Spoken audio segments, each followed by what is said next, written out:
এই হলো বাসার অবস্থা।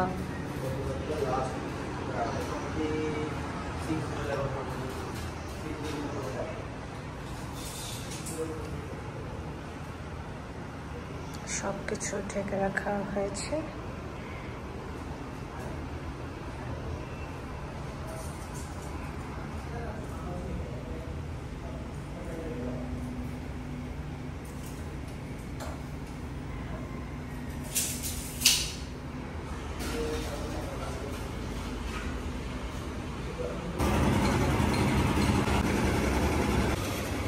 সারা রাত বৃষ্টি হয়েছে, গাছগুলো অনেক সতেজ হয়ে আছে।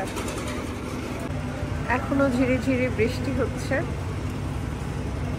আমার বাসার শব্দে ঘরে থাকা যাচ্ছে না। ভাবছিলাম একটু বারান্দায় আসবো, এখন দেখি বারান্দা অন্যান্য সাইডের শব্দেও অবস্থা খারাপ, কিন্তু এই দৃশ্যটা অনেক সুন্দর।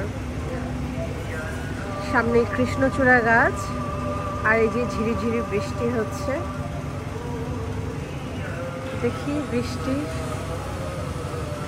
ঝিরিঝিরি কৃষ্ণচূড়া পাতার উপরে বৃষ্টির ফোঁটা, অনেক সুন্দর লাগছে।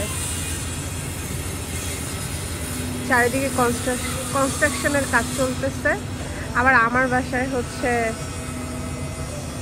সব কাটিংয়ের কাজ চলতেছে, ইন্টেরিয়র কাজ চলতেছে। অবস্থা খুবই খারাপ।